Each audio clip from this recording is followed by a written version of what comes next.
kind of leg up in the organization. We were on the outside and we didn't quite have what folks have on the inside. What we find now, though, is the reality is that there is a wealth of value in amongst our employees if we just create opportunities for them to engage. So our focus on our activities is on how to help people self-select in, to give them the courage to raise their hand and says, I have an idea, I want to participate, I'm going to take that project, I'd like to put myself, in the running for that promotion. And it is amazing when we work with an organization and that organization gives people permission to think differently and work differently and engage in new ways, just how quickly that organization can accelerate its productivity. Now I notice, according to the Inc. 5000 list, they kind of explain what that's based on, and it's based on revenue growth. And your revenue growth, to get this, 690% in recent years. So how have you been able to do that? You must have started at a certain small level and have continued to grow and then added employees here and there. So how is that happening with your company, LIFTinnovate? Well, one of the things we've done is because we're virtual, we can cast a wide net. Now, granted, we've got great talent right here in the state of Iowa, but being able to go out and be a company without borders, so to speak, and to get the best talent, whether it's in Canada or Europe or Southeast Asia, wherever it may be, and then to bring those folks in that share the love and the passion for helping organizations succeed that the founders have, has really been our key to success. So I know you've done an awful lot of national speaking, and I don't know if you want to share this or not, but what are some of the companies that you're working with right now? Are you able to tell us that, and how are you able to get those companies on board?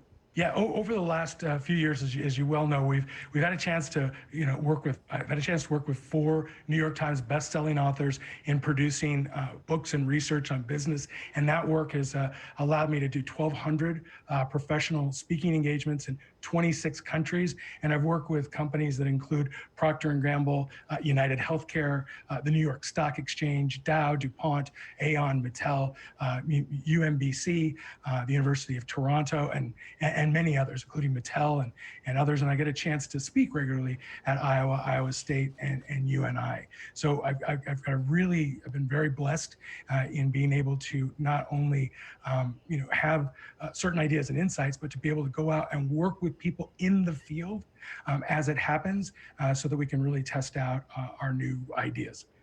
So are you still looking for employees, and what kind of employees does LIFT look for?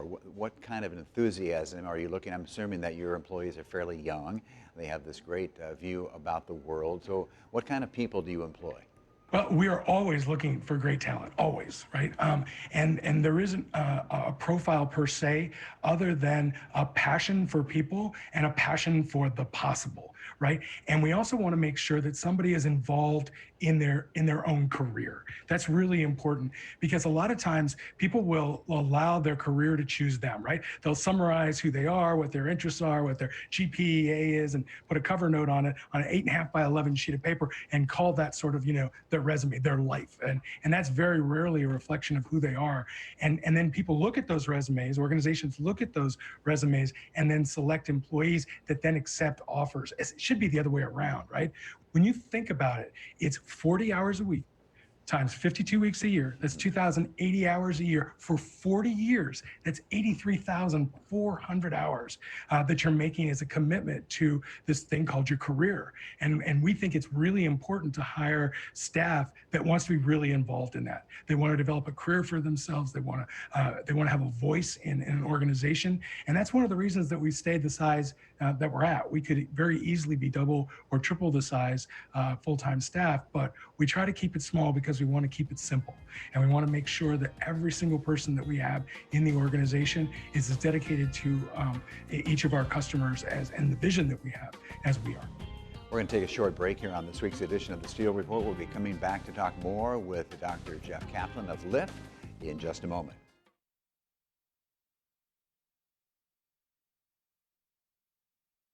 And welcome back to this week's edition of the Steel Report. As Dr. Jeff Kaplan of Waterloo, he is the Chief Operating Officer and founding partner of the technology consulting company known as LIFTinnovate, based in Waterloo, and about 40 employees overall, all working remotely.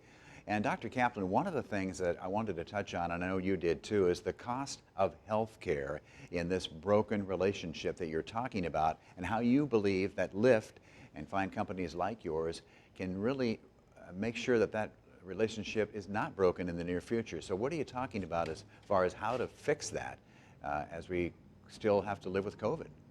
Yeah, absolutely. And when you think about it, the place we work is in many ways an extension of our family. We're spending, as we talked about earlier, 83,400 hours of our life in this thing called a career. It should be a safe place, but the statistics read quite differently. As a matter of fact, the workplace is one of the least healthy places for us, that there is. As a matter of fact, back in 2015, Forbes did an analysis of work-related healthcare expense, along with lost productivity, absenteeism, and the associated employee turnover. And they estimated the total cost to be about $330 billion a year. Now, that's pretty big, but think about this. By 2018, Forbes reported again that that number had ballooned to $880 billion annually. So I want to put that in context because this sort of really brings it home. If you think about it in terms of revenue generation, the healthcare costs in America for employer healthcare costs, is equivalent to the combined revenues of Apple, Amazon, Microsoft, Netflix, eBay, and Adobe. And all told is 3 times the cost of what is one of our most serious, if not the most serious challenges, cancer, each year. That's how much of a challenge work has become to us. Yeah, I mean, Hewlett-Packard told Bill Gates nobody would ever want a desktop, right? If I remember correctly.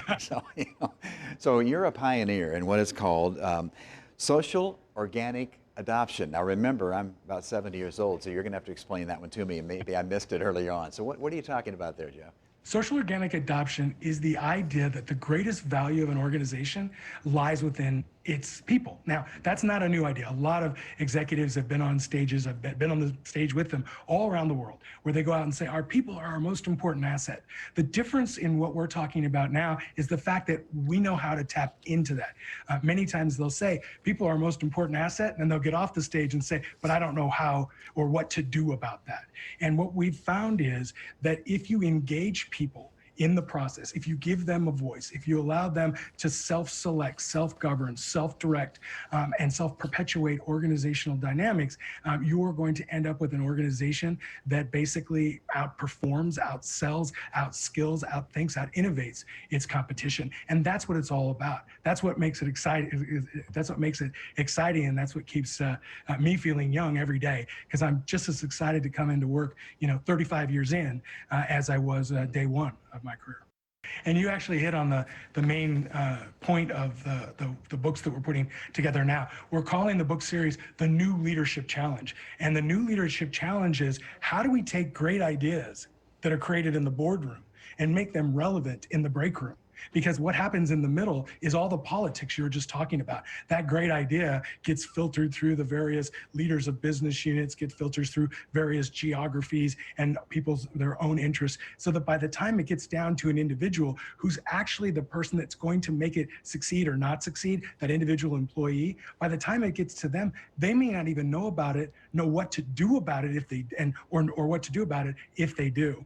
I remember once working with an international telecom company based in London, and I talked to the CEO, and he shared with me his vision for strategy for the next year. Very excited about it. I went into their Singapore office and asked the receptionist and a couple of people in the office there, what they thought about that strategy, in practice, and they said they had never heard of it.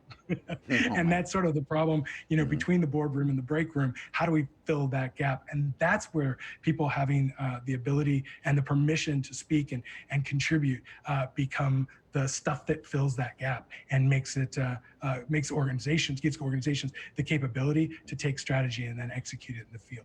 All right, one more question before I let you go, Dr. Kaplan. I know research is an important part of what you do. Also, customer success is at the top of your list. You want that customer list to be satisfied with your work and what they're doing in their own businesses, don't you? Yeah, and I will tell you that customer success has a whole new meaning today in a world that has gone more and more subscription based. So instead of the old days where we wanted to sell something to someone and give them just enough support to make sure that they, checked off a card that says they were, this amount satisfied or, was satisfied enough maybe to come back with the subscription model, whether it's, HBO or a subscription to the courier, right? With a subscription model, you have to have the customer renew, renew, renew. And that means there has to be this new customer success action. It's the stuff we do after we sell, make that initial sale, all the way to the time that they renew.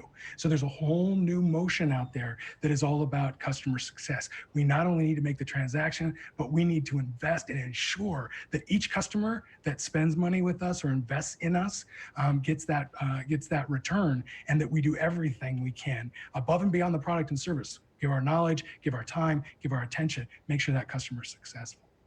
All right, Dr. Jeff Kaplan, one of the co-founders of LIFTinnovate, based right here in Waterloo, all remote. We really appreciate you, Jeff, for taking the time to talk to people a little bit about your philosophy, because you're a startup company in 2014. Now you're one of the fastest growing private companies in the country. So congratulations on that. Thanks for Thank you so us. much for your time. All right, Jeff, thanks a lot.